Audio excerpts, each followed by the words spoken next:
जय श्री श्याम एवरीवन। आज हम करेंगे टाइप्स ऑफ शेप्स। अब तक हमने किया है लाइन, सेगमेंट, लाइन और रे। हमने देखा जो लाइन होती है उससे रे बनती है और लाइन सेगमेंट बनता है। अब लाइन से तो रे और लाइन सेगमेंट बन गया, अब और रे से एंगल बन गए। अब इस लाइन सेगमेंट का क्या यूज़ है ज्योमेट्री के अंदर, और इस लाइन सेगमेंट का क्या यूज़ है मैथ के अंदर। तो लाइन सेगमेंट से मिलकर बेटा 2D शेप्स बनती हैं। 3D में भी लाइन सेगमेंट यूज़ होता है, लेकिन 2D शेप्स जो हैं स्टार्टिंग शेप्स हैं जो कि लाइन सेगमेंट से मिलकर बनती हैं। जैसे कि मैंने यहाँ पर एग्जांपल लिया है। अब 2D शेप के एग्जांपल क्या होते हैं और 2D शेप्स होती क्या हैं। 2D शेप्स वो होती हैं जो 2 डायरेक्शन में चलती हैं। जैसे इस फिगर को देखें तो इसकी लेंथ है और ब्रेड्थ है, ठीक है, इसकी लेंथ और ब्रेड्थ है। ऐसे इस फिगर की भी लेंथ एंड ब्रेड्थ है। तो जो 2 डायरेक्शन में चलें, जिसकी मोटाई ना हो, सिर्फ लंबाई और चौड़ाई हो, उसको हम बोलेंगे 2D शेप्स। इसके एग्जाम्पल हैं सर्कल, ये मैंने सर्कल ड्रॉ किया, स्क्वायर, इस रेक्टेंगल, ऑल पॉलीगन्स, जितने भी पॉलीगन्स हैं ना वो सभी 2D शेप्स के हैं। अब हमारे इन्वायरमेंट में इनका क्या यूज़ है मैम, क्या होता है इसका एग्जाम्पल। जो 2D शेप्स हैं उसके बहुत कम एग्जाम्पल होते हैं।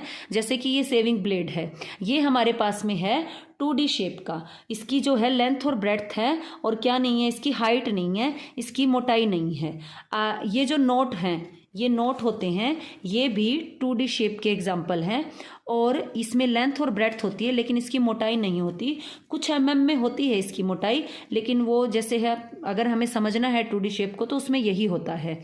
अब हमने देखा जो लाइन सेगमेंट होती है ना बेटा, स्ट्रेट लाइंस, उनसे मिलकर क्या बनते हैं, उनसे मिलकर बनते हैं हमारे पास में साइड्स। तो इसकी ये साइड है, ये साइड है, ये भी साइड है और ये भी साइड्स है। इन साइड्स को लेंथ और ब्रेड्थ बोला जाता है। इसमें किसी भी एक को आप लेंथ मान लो, किसी को भी ब्रेड्थ मान लो। अगर मान लो ये नोट ऐसे रखा है तो आप इसको मान लो लेंथ, इसको ब्रेड्थ। अगर इसको ऐसे रख देंगे, ये लेंथ हो जाएगी, ये ब्रेड्थ हो जाएगी। तो इसको याद ऐसे रखो, आपकी हाइट जो होती है लेंथ होती है, आप ऐसे बढ़ते हो तो आपके सामने जैसे फिगर है ना, इसको आप लेंथ मान लो, इसको आप ब्रेड्थ मान लो, ठीक है। तो ऐसे इसको लेंथ ब्रेड्थ आप मान लो, किसी को भी लेंथ ब्रेड्थ मान लो, कोई दिक्कत नहीं है, ठीक है। अब इसकी जो होती हैं, जो हमारे पास में सर्कल है, इसकी न तो साइड्स होती हैं न ही इसके वर्टिसेस होते हैं, क्योंकि इसके तो ये वर्टेक्स हैं, ये जो कॉर्नर है ये इसके कॉर्नर हैं और कॉर्नर को ही मैथमेटिकल लैंग्वेज में वर्टिसेस बोला जाता है। वर्टिसेस जो है वर्टेक्स का प्लूरल है, तो इसके 4 वर्टेक्स हैं और इसको प्लूरल बनाएंगे तो वर्टिसेस हो जाएगा। इसके भी 4 हैं, 1 2 3 4 और 4 साइड्स हैं। साइड्स बनने के लिए किसी चीज़ को स्ट्रेट होना चाहिए। लाइन सेगमेंट जो स्ट्रेट्स होती हैं 1 2 3 4, इसकी भी 4 साइड्स हैं, इसकी भी 4 साइड्स हैं, इसकी सभी साइड्स इक्वल हैं और इसकी जो है ये साइड इसकी इक्वल है, ये साइड इसकी, यानी कि अपोजिट साइड्स इक्वल हैं। इसमें से एक को लेंथ मान लीजिए, एक को ब्रेड्थ मान लीजिए। और जो सर्कल होता है उसके न तो वर्टेक्स होते हैं न ही उसकी साइड्स होती हैं।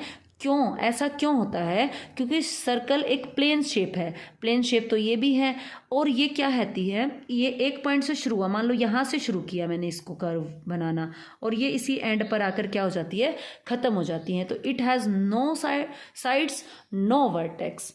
थैंक यू, आज के लिए इतना ही। नेक्स्ट वीडियो में हम करेंगे 3D शेप्स।